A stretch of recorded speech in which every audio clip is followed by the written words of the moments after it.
I am honored if I'm most popular minister. Honorable Speaker,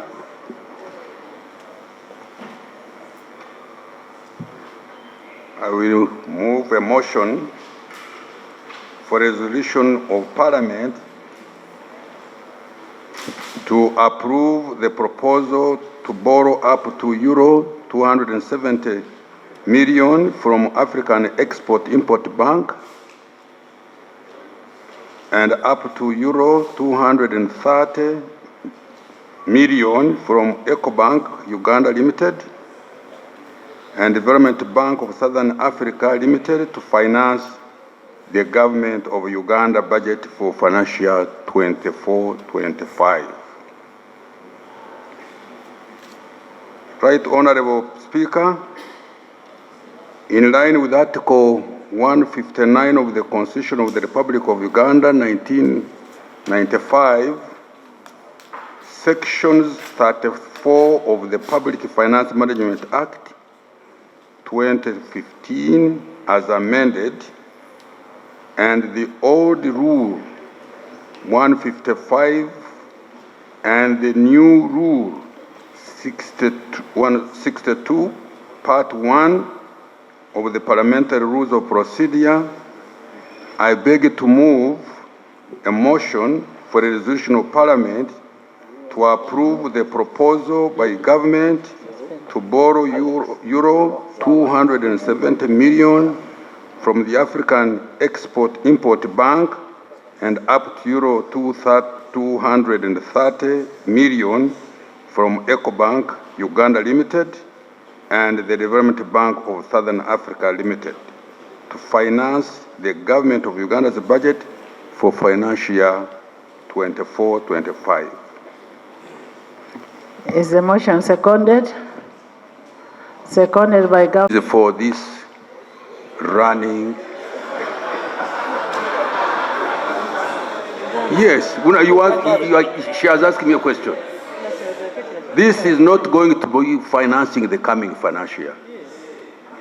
We have a lot of...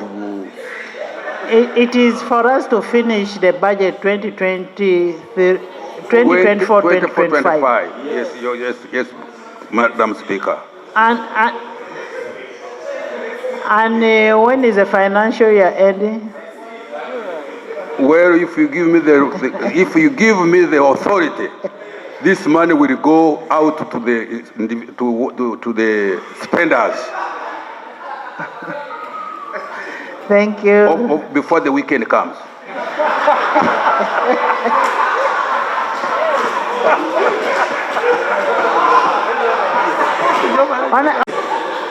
I'm asking for. Let me explain carefully.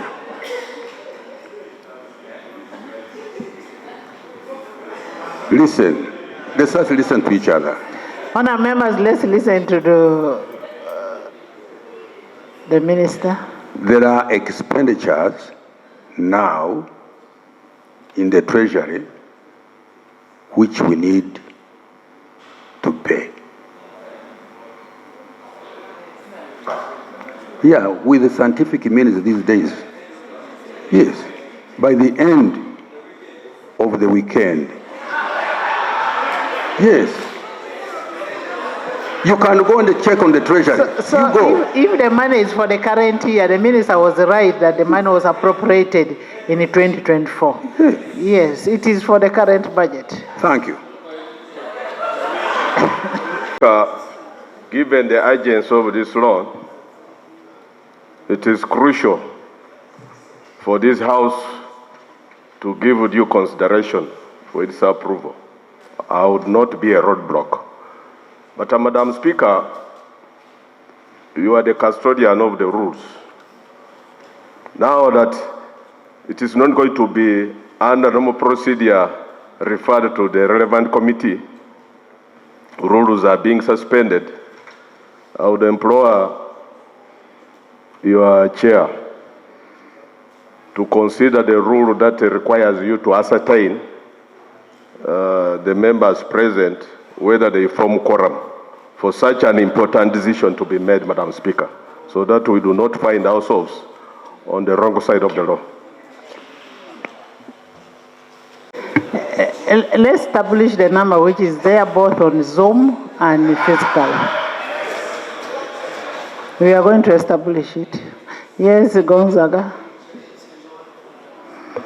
Madam, it would be very proper if the Honourable Minister of Finance is not also moved the motion to suspend the rules.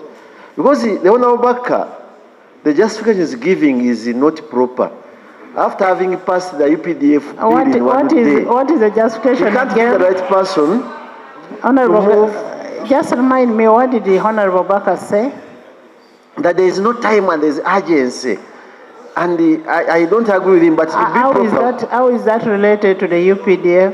Yeah, the way he rushed it, what he did, so filthy, and he cannot be the person. Even after having met him on the veranda, I asked him to present my issues. He gave me the date of Monday, but he brought the bill the following day. Thank you. It doesn't look nice. It looks ugly before us. There is an order.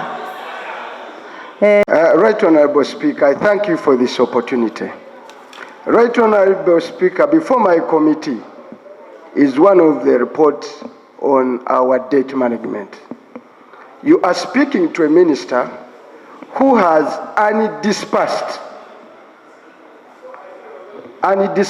money borrowed, 16 trillion. It is lying out there, borrowed, we are paying interest, this money, 16 trillion. It lies out there, borrowed. Is it undisbursed or unutilized? I'm coming. That is money undispersed. We have 222 billion of Ugandan shillings in Bank of Uganda that is dispersed and unutilized. I've looked at both the Uganda shilling and the dollar account in the Bank of Uganda. Now, one of the reasons that the Auditor General is consistently advancing for this predicament is the way Parliament approves a borrowing. We approve borrowings, one, without taking all the necessary conditions to ensure that this money will be absorbed. And Parliament as an institution is indicted for not doing a good job. Right Honourable Speaker, this Minister of Finance, you see here, trying to borrow this amount of money, must first ascertain that he has capability to absorb the money, because the system of Uganda closes on the 15th of the month. So from now you have only 14 days. Even if you borrow 2, the arrangement time for the money to be wired from wherever to Uganda's Bank of Uganda account can, unless he went, got the money, borrowed it, he had it here, and that's unconstitutional. And therefore he's coming to Parliament for post-mortem kind of approval. And he's stopped to borrow money without parliamentary approval. So the only way he can have money, the way he can borrow from international market, in the remaining days, he can't have time to arrange a borrowing. Unless he borrowed it, got it, and is coming here to say, please, rubber stamp. And now, if we are rubber stamping, that is unconstitutional. Honourable Minister. Right Honourable Speaker, as I conclude, the other thing that the minister, where he is indicted, this Honourable Kasaija, is on the President of Uganda clearly stated conditions under which a borrowing must be undertaken, and said 3 reasons only. 1, to support security needs of a country. 2, to support infrastructure development. 4, human capital development. He said no further borrowing, to borrow money to spend on recurrent expenditures, including wage. Is the President rescinding his position on this borrowing? Because I hear you say, and this Parliament, that people's wages for June are not, you don't have money. The president said you can't borrow Who to said, pay who wage. said that? Yeah, that's the argument I've been getting. What I'm I'm not the saying- minister. Now, for general support, we want the minister to come here and say, this whole money, item by item, will go to defense, infrastructure, and human capital development. But generally, for budget expenditure, is recurrent. And for how long shall we borrow money to eat? Budget expenditure is both recurrent and development. Yes, but that's what I'm saying. But borrowing can only be for development. So is this minister today a very serious gentleman? Muzea, yes. Whether some of us here have done business, you can rear goats, but you need money. You can take a service or a good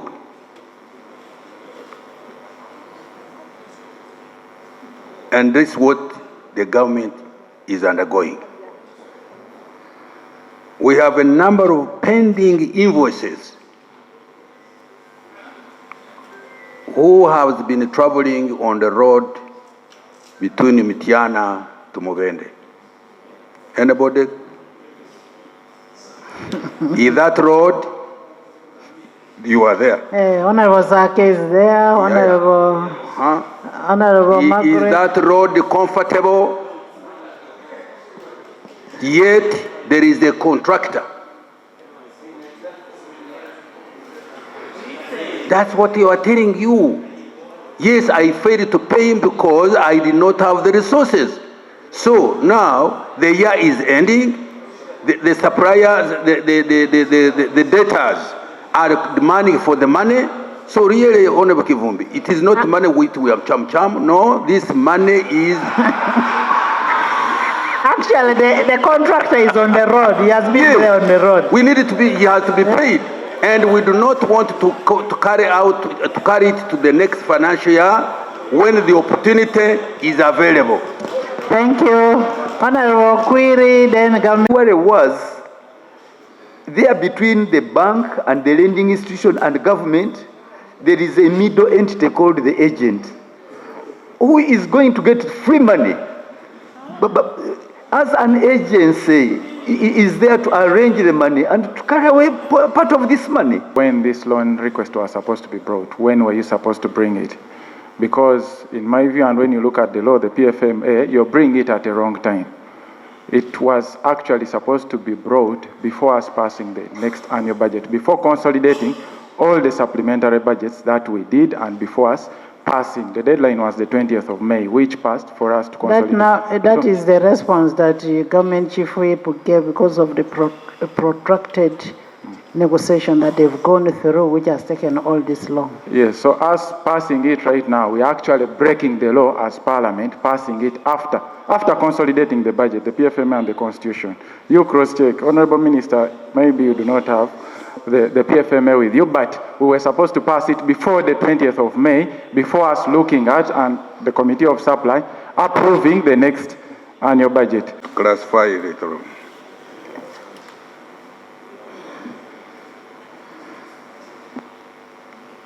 Two things. One,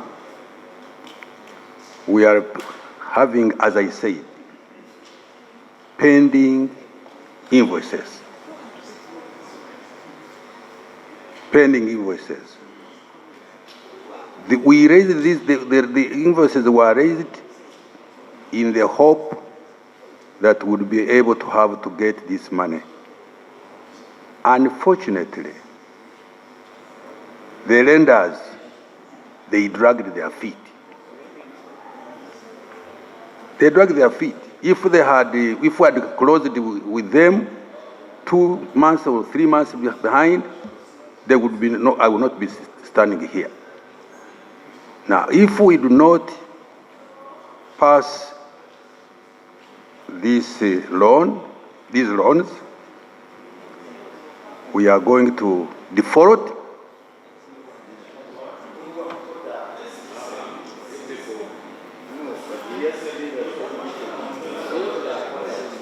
No, listen. Let me clarify. Let me again go to Mubende Road. Because there are so many roads. If my colleague, the minister in charge of roads, would be here, he would tell you. Me, I'm telling you Mubende because Mubende leads me to my home. Yes. Now,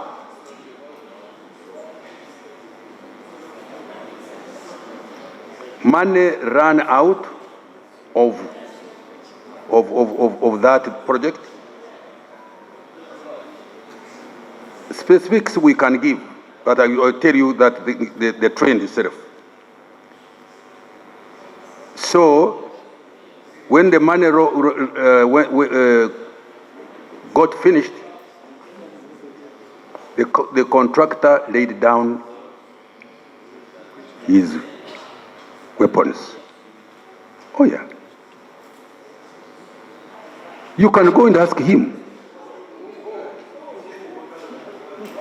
The contractor had started, oh my goodness. Honorable members, please listen to the minister. Have you gone on that road? Listen to the minister. Doesn't it move from Mitiana now, which is almost to Chiganda? No, let's have respect for each other. No. Because when you tell him to tell me that Kasaija is a liar, I get agitated.